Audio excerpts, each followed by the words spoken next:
So we've been talking a lot about receding gums, which doesn't everybody, well, maybe not everybody, but of course I'm here with Dr. Bilski. And I have this conversation daily. That's great. So can they grow back? If I have lost them, if they've receded, do they grow back? No. Okay. That's usually, I kind of know these answers sometimes, but. In a previous discussion that we recorded, the reason why we have receding gums, the bone is resorbed. For whatever reason, the gum lays on top of the bone. If the bone shifts downward or upward, the gum goes with it. So if we can grow the gum back, we have to grow the bone back. So my initial knee-jerk answer to, can we grow them back, or will they grow back on their own? No. I'm sure there's that one person. I haven't seen that person. Okay. If you're that person, let him know. But however, with the help of lasers, there are plenty of research projects and reports put out of a series of laser appointments, non-surgical, that we get you a little numb on the first appointment and then run this laser 3 or 4 times, spaced out maybe every 2 to 3 weeks. Yeah. And we will see bone growth occur. No kidding. It takes about 6 months to a year. So we will get that. If that bone grows, that gum's coming up with it.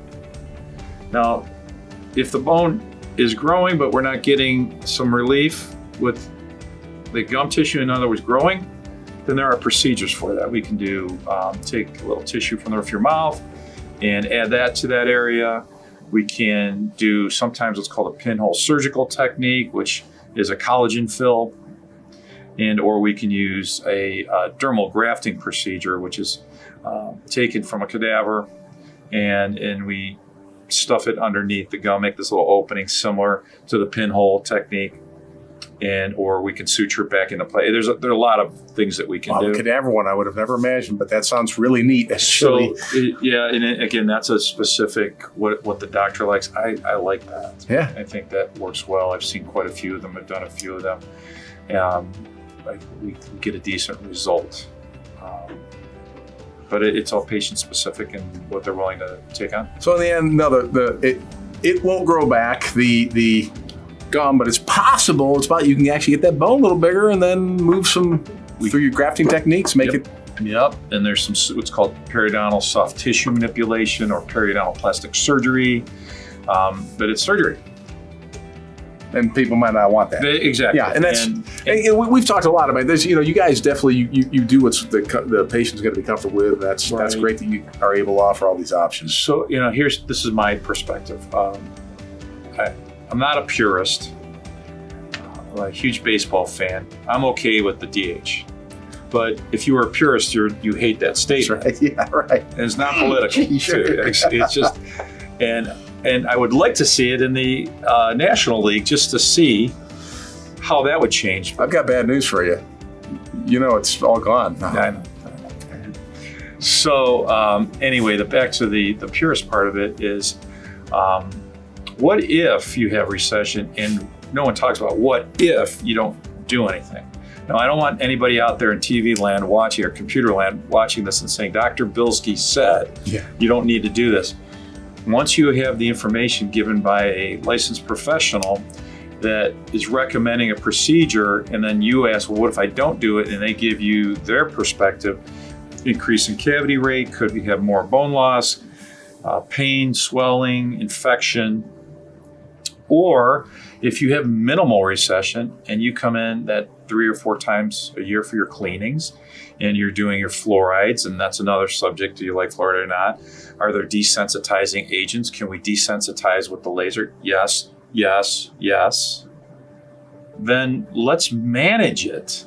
Okay. Because that's what dentistry is. It's really, if you look at it, the only prevention that we really get is when we start you off as a child that doesn't have much of a concern of dental need.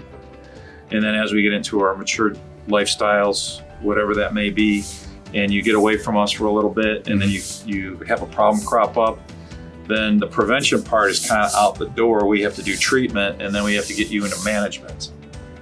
How are we going to manage this, Randy? So yeah, management's not the fun part, but you can do it if need be. So in other words, what I'm saying is, if you have recession and you don't choose the surgery or the laser, or let's just see you 4 times a year. So then, if 2 or 3 years later you're getting this cavity on your root surface, now it's just this little microscopic pinhole type of, let's fill that tooth and desensitize it, versus you got a root canal, you got to put a post in, maybe you lose a tooth, got to do grafting, then you got to put an implant in, and it gets a little overwhelming and expensive, and it takes time.